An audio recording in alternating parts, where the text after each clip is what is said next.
Good morning, good morning, good morning. It is Monday, the 20th of April. How are we all? Did you all have a wonderful weekend? I hope you did. We are back. Sorry, just let me sort my screen out again. You never know where the camera's going to pop up, do you? But good morning. We are back for our second Burnout of Breakfast, my new weekly live. And today I want us to be talking about habits. Right? Habits, because I'm being asked more and more about the habits that prevent burnout. And I want us to explore this one today because I think it is a really common misconception that if you just have all of these habits, if you do all of this stuff, then somehow we can prevent burnout. And I can tell you that in 12 years of doing this work, habits are not going to stop burnout. They're just not. So we're going to explore that this morning. But first, I missed something last week. I usually start every single one of my live sessions, whether it's a coaching session, a training session, a masterclass, whatever it is. I usually start with 3 breaths to get us to arrive in the space, to get us to ground, to get us to be here, to get, I suppose, to give ourselves permission, right, to just be here now where we need to be. And I didn't do that last week. So we are going to start with our 3 breaths this morning. So whether you are joining me live or whether you are watching on replay, and if you're walking and watching and or listening to this, just stop for a second. If you are sitting, if you're listening on the go, please, please, please, if you do nothing else, you can continue to listen on the go. But let's just start with some breaths, okay? So plant your feet nice and flat on the ground, back up nice and straight, shoulders back if you can. Just want us to breathe. We're going to take 3 breaths in and out through the nose. I want you to land in your body.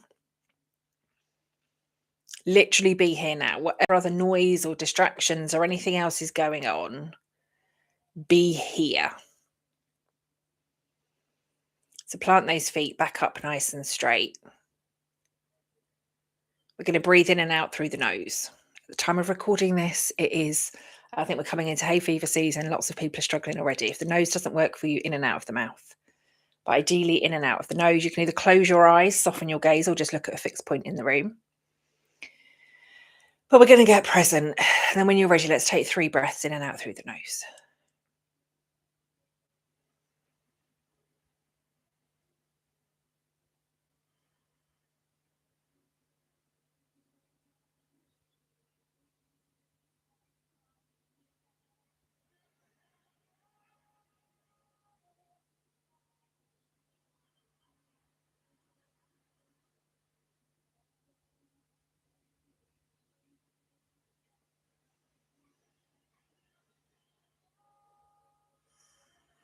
Okay.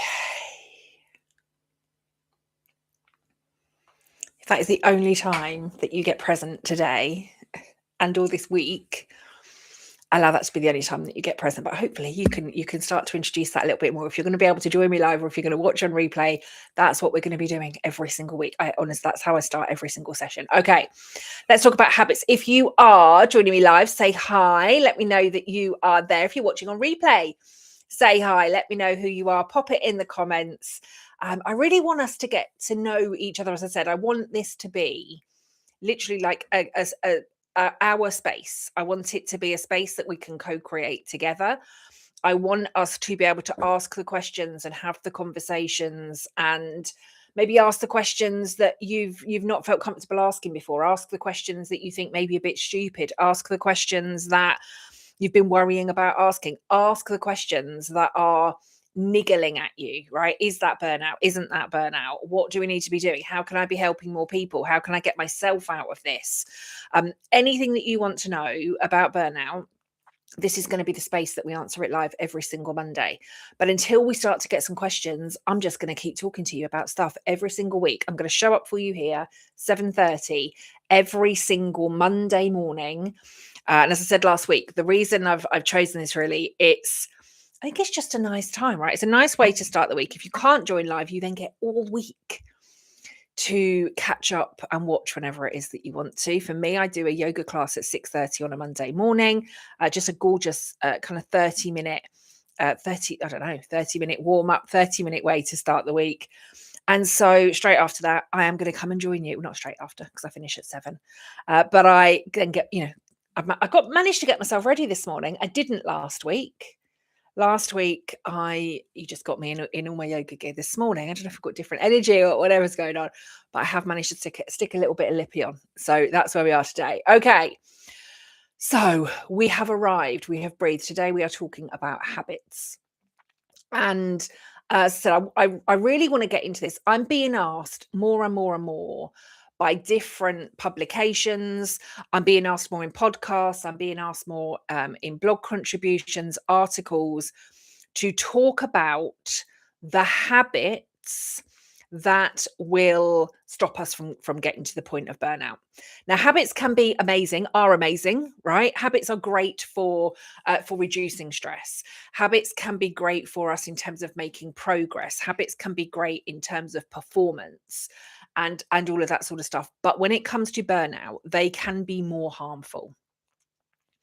I think we also need to kind of get rid of this idea that once we kind of change a habit, we automatically need to replace it with something else. Now, that might be true for some, right? And depending on what the habit is, how long we formed the habit, that might absolutely be the case. But actually, just what we need are small and consistent, like regular, daily, consistent changes, right? Smaller, consistent changes. We're seeing lots out there at the moment, aren't we, about like habit stacking. Doing your morning affirmations whilst you're brushing your teeth, or doing squats whilst the kettle's boiling, or we're all kind of being told and asked and encouraged to habit stack. But actually, what that is doing, what's taking us away from, as we started like today's live, right? We're never actually present in anything that we are doing. Right, if we think about it, how many of us put our favorite TV program on at the same time that we're checking our emails? How many of us are cooking a meal whilst listening to our favorite podcast? How many of us are doing our morning affirmations whilst we're brushing our teeth? How many of us are actually present when we do anything anymore? So we're being encouraged to habit stack more, but actually it's stopping us from being present. I also want to kind of move us away, I suppose, from the fact that we have to constantly replace one habit with something else. Now, I used to be a smoker. I was a smoker for a huge number of years. The day that I decided I just wasn't doing it anymore, I just stopped. All of the previous times that I tried, right, it was replace every time you want a cigarette, have a glass of water. Every time you want a cigarette, suck on a lollipop. Every time you want a cigarette, do this, do this, do this, do this. Like, I was always being told to do something. The day that I decided I was going to quit. I'd never, had a problem with alcohol, but I got to a point where I was like, you know what? Like, every time I have a drink, whether it was just like one glass of wine with dinner or a complete bender, I was having like a 3-day hangover. I didn't want that anymore. I stopped. Now, I know that that is not going to be as easy for everybody else, and there might be different habits that are not that are not that easy to stop and or change. But we don't always need to be swapping and filling one thing with something else. I had one of my coaching sessions last week. One of my my coachee was saying about how she's been making some really big changes over the last month. She's like, and I've stopped doing this. And actually what she has created is just more space. And in that space, she's making better decisions. She's taking better action. She's being more considered in everything that she is doing. She's not just replaced one busyness with another. Again, I think that's what we're all kind of being encouraged to do, right? We've lost some of our ability to be bored. We've lost some of our ability to be present. And in doing all of that stuff, we're losing our connection to ourselves because we're constantly focused on the next goal, the next thing, the next habit, the next behavior, the next stuff. And that's why I want to talk to you today in terms of habits, right? because in 12 years now of doing this work and having coached over 700 leaders through burnout, I can tell you that what causes burnout is this, right? And I call it my burnout equation. And it is toxicity minus our sense of self equals burnout, right? Toxicity minus our sense of self equals burnout. Now, the World Health Organization, when they gave us a definition of burnout, right, in 2019, basically told us it was a workplace phenomenon. It was three things. Now, for those of you that have lived it, for those of you that have experienced it, for those of you that have gone through it, you've probably looked at that definition and thought, that's not me. Right? It was so much bigger than that. And burnout is, right, in the 12 years that I've been doing this, I've really been joining the dots. The World Health Organization definition gives us a psychological perspective. It doesn't give us the neuroscience. It doesn't give us the neurology. It doesn't give us what's going on within our body, within our nervous system.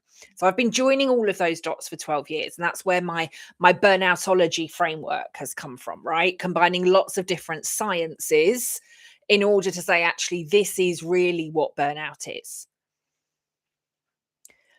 But the toxicity, if we look at the World Health Organization definition, right, the toxicity we're basically saying comes from work, right? It's a workplace phenomenon. It's just from work. And at the bottom of that definition now, if you go onto the World Health Organization website, if you look at the bottom of that definition, there's a lot. It's been extended a lot since 2019. I go back to it quite a lot to just kind of see what's being added, because there are some changes that come with it. Last year, there was a line that was kind of added that said, and now the World Health Organization are going to be doing some research into workplaces, right? And what needs to change for well-being at work. But we know burnout is not just related to the workplace. And the creation of the burnout assessment tool, a research project that concluded in 2020, told us that we don't have to be employed in order to experience burnout. Now, currently, still, the number one cause of burnout is toxic workplaces. But in terms of a burnout equation, right, toxicity minus sense of self equals burnout. Toxicity can be anything.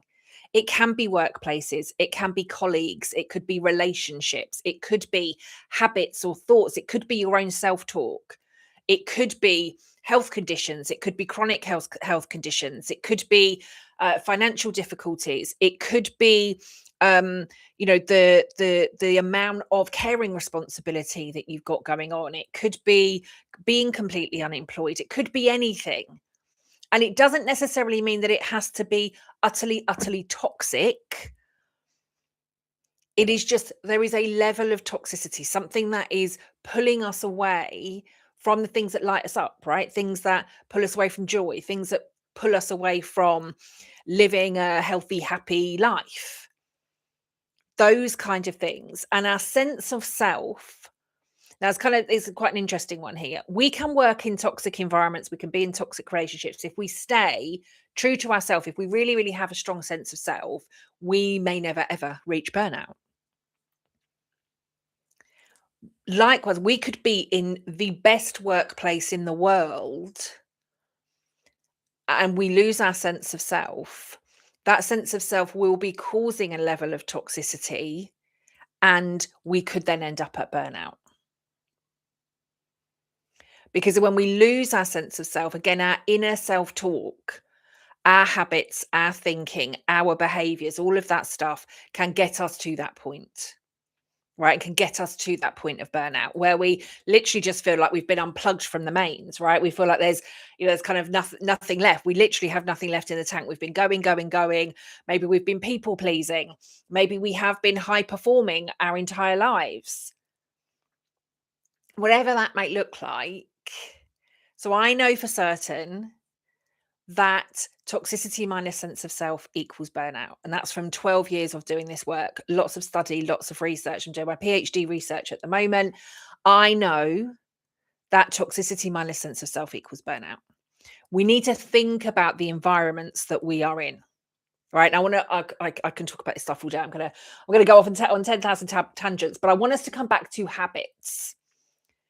Now, I think the reason that so many people are asking about habits, right? Give us 3 habits, give us 1 habit, give us one thing that people can do to remove burnout, is because they're still assuming that burnout is just stress. Right? If we remove the stress, then therefore there is no burnout. And burnout doesn't work that way, because burnout is this cumulative impact, right? It's been going, whatever is that's going on internally for us and potentially externally as well. The other contributing factors will have been going on for a really, really long period of time. The reason that so many people are asking about habits is because it's just like, well, because there is that understanding that burnout is the same as stress, and it just isn't. But I think also what's quite interesting when we're talking about habits from the perspective of burnout, right? We're also almost kind of placing all of the responsibility back on the individual. And again, burnout isn't an individual problem. Burnout is a systemic issue. Burnout is the outcome of systemic issues. Burnout is what happens when we do lose ourselves, right? If we're having to mask for any period of time, if we're having to hide who we are for any period of time, if we're feeling like we can't be or show up as our true self. Now, that can be more present for carers and parents if there is systemic racism, if there is, any kind of hatred or hurt or racism, homophobia, any of that kind of stuff. If you feel that you have to mask, you can't show your true self. Can also be true if we've got neurodivergence and we're having to constantly monitor situations all the time. If there's chronic illness and you're constantly having to like show up as though there's nothing wrong with you all the time. But also when we think about high performers, right? High performers can be some of the most susceptible to burnout. But some of that might be because of people pleasing. Some of that might be because of other people's expectations. Some of it might be because our parents told us 30, 40 years ago that this is the path that we must follow and we don't want to disappoint them. So we keep on going. Some of it might be societal expectations. Some of it might be because, again, of something that happened to us, or that where we lived, where we grew up, and we think, well, I don't want to repeat that for my kids, for my future, for my family. So therefore, I want to do something completely different. So we keep pushing. We almost kind of want to step away from who we are or where we grew up. We want to kind of be something else. So we push even harder. But when was the last time that you and or anybody was just kind of like, who am I? Like, really, who am I? And we don't do it. We say, what can you do? Or we grow up in families and we get told this is how we behave in this family. These are our habits. These are our beliefs. These are our values. We go into school and we're told the same thing. We go into colleges and universities and workplaces and we do all that stuff. And then something happens to us, like burnout. And we go, I don't know who I am. Don't recognize who I am. So the assumption that we can just change all of that stuff, right? All of that systemic stuff just through habits and or habit stacking is actually a lot more harmful than helpful. When we talk about habits, again, we're saying if you change this habit, if you do this one thing, you will stop burnout. But burnout isn't an individual issue. It's a systemic issue. And habits place the responsibility on the individual. So we want to move away from that as well. But I can also say to you, right, when it comes to habits, now again, if you've been here for a while, if you've been following me for a while, my first burnout made me really seriously ill, and my second nearly killed me. On paper, in the lead up to burnout number 1, you would have said, she's got her shit together, right? She knows what she's doing. Yes, she's got this big high performing job. Yes, I had my C-suite role. Yes, I was managing a big team. Yes, I had my exec level. I had my 6-figure salary. I had, like, on paper, it looked like I had the perfect life. But you'd also have said, like, this is a woman that she's got it all, doing it all. right? My yoga classes, my spin classes, my gym sessions, my cycling at a weekend, my first thing in the morning. Now, we want to talk about kind of habit stacking.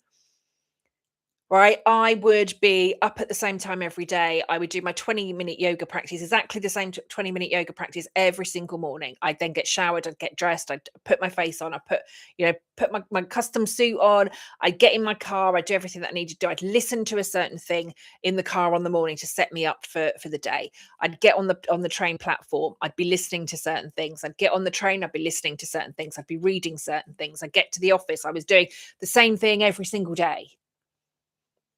Right, consistently the same kind of habits. Now, of course, yes, there might be train delays. Yes, there might be different times that I need to go into the office, but on the whole, that's what it looked like.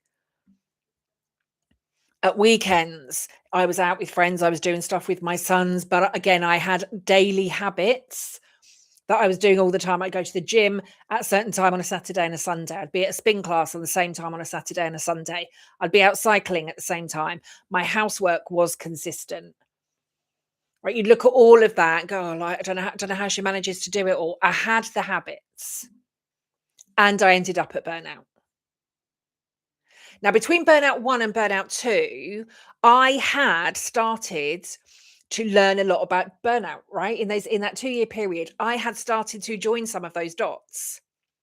And I was looking at well-being and how to reduce stress and self-care and all this stuff. I had habits quite literally coming out of my ears. Right? I had a daily gratitude practice. I was journaling, I was meditating, I was doing yoga, I was drinking 2 liters of water every day. I was making sure that I got, in fact, I wasn't doing 5, but like my 10 portions of fruit and veg every day. I was eating my meals at the same time every day. I was doing, yoga, out walking the dog, every single thing.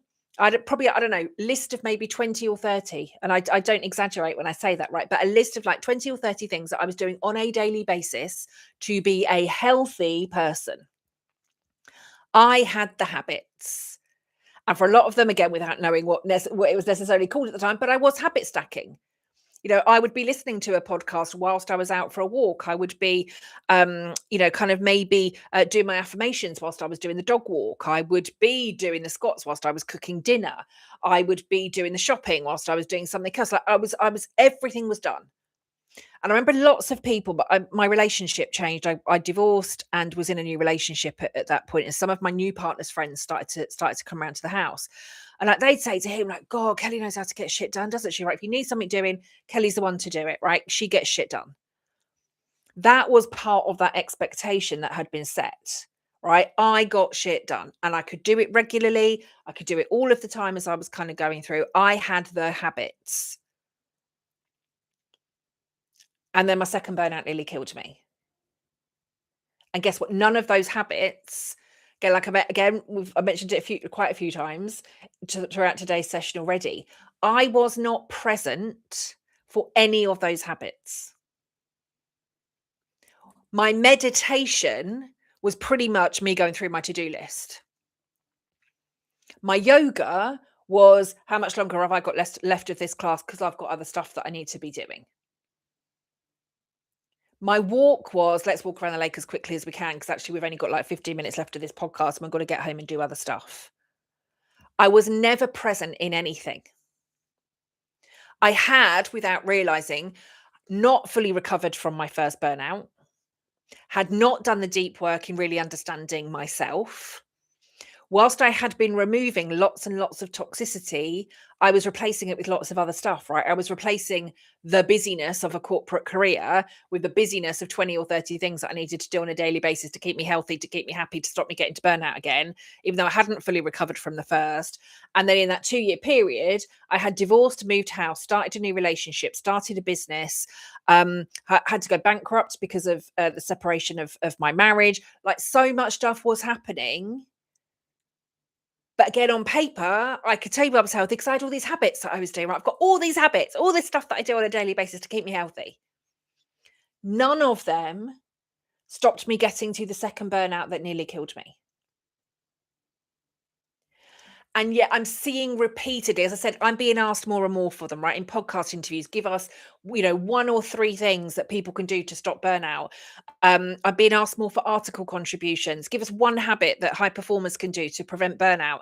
Give us a habit that can stop burnout. Give us a habit for parents experiencing burnout. Give us one habit that entrepreneurs can be doing to prevent burnout. And we're focusing on the wrong thing. If we continue to keep looking at habits, we are never, ever, ever going to eliminate burnout. That's the reality. Habits can be great for our well-being, right? Habits can be great stress reducers, and they do not answer the systemic issues around what needs to change if we are truly, truly going to stop burnout. Habits are the wrong question. And we need to be asking some of the deeper questions, right? How can we be creating safer environments for people to be themselves? What can we be doing to be eliminating and reducing the level of toxicity that we're seeing? How can we be true to ourselves? How can we understand who we are at a core level to reduce burnout, to prevent burnout, to stop burnout, to recover from burnout, right? How do we do all of that stuff? So habits can be great, right? Habits are, can keep us consistent. Habits give us routine. Habits can be really great for our mental health, for our physical health, for our financial health, for our spiritual health, right? Mental health, I've probably said all of those, but there's like mental, physical, emotional, financial, spiritual, relationship, whatever it is that we want, right? All of those things can be really, really great for us. They keep us consistent. The habits can give us small incremental changes, right? Small incremental improvements on a daily basis. So I'm not saying we shouldn't have habits, right? I'm not saying habits aren't good for us, but they're not enough. They're the wrong question, the wrong focus completely when it comes to ending burnout. Completely the wrong focus. So you might have habits, your clients might have habits. As a coach, though, if you are encouraging clients to habit stack, to build more habits, to build in better habits, and you're not encouraging your clients to create more space, maybe to drop some habits, maybe to let go of some things. If you're not encouraging your clients to get really clear on who they are and to reduce the toxicity in their lives, they're still going to end up at burnout. No amount of habits, and I mean this again, I've lived it, I've researched it, I'm studying it, I've done the work. No amount of habits are going to reduce burnout because we're focused on the wrong thing if that's what we think we can change. We've come to the end of our 30 minutes. I hope that has been helpful. Now, again, I said to you last time, right? I want us to co-create. I said at the beginning of today's session, I want us to be able to co-create a space. If you've got questions, let's talk about them. Let's get them answered. Come join me live. If you can't join me live, pop your questions, your comments in the feed. If anything has come up for you today, a light bulb moment, a thought that's maybe come up, something that you want to change, something that you're seeing all the time, let me know your thoughts. I want this to be a space that we can co-create together. I want this to be a safe space where we can talk about burnout, right? I want this to be where burnout ends. I genuinely believe, I know that we can end burnout when we fully understand it, right? When we're fixing the right thing, when we're focusing on the right thing, when we're understanding burnout fully, then we can end burnout. This is what my entire 12 years has been about. Now, if you do want to go further with this work, if you want to understand burnout at a deeper level, I would love for you to come and join me in the Burnout Coach Collective. Comment collective in the comments and I will send you the details. But I'd love for you to come and join me in the Burnout Coach Collective if you would like to understand this on a deeper level. Come join me there. We've got a great community and lots of learning, regular learning, and again, more specific questions that we answer together as a group. So I'd love to see you in the collective. So comment collective in the comments and I will send you the details for that. That's it for today. I'm going to go and get ready. I've got the Master Burnout Coach session today, and I want to go and get the dog walked. And yeah, enjoy your Monday and or whatever day that you are watching this. Do let me know, as I said, your thoughts, your comments, your questions. Please, please, please comment below, because we're only going to keep answering all of this stuff, right? We're only going to really get to the bottom of this when we know fully what it is that we're changing. So what do you want to know? What do you want to ask? Have you learned something from today? Has today given you a light bulb moment? Has it given you a different perspective? Has it given you a question? Has it given you a comment? Has it given you, I don't know, maybe there is, I don't know, something that you disagree with, right? Let's talk about that as well. But I'm going to say thank you very much for joining. I will be back with you again next Monday at 7:30 a.m. Again, if you cannot join live, comments, questions, anything below, I will get them answered for you on the live. But today has been about why habits can be more harmful than helpful when it comes to burnout, and how, if we continue to just keep focusing on habits, we are focusing on completely the wrong thing. Thank you very much for joining me. It has been a pleasure to spend this time with you again this morning. I will see you again next week. Go and have an amazing Monday, and or whatever day you're watching this on replay. I will see you again soon. Take care for now, everybody. Bye bye.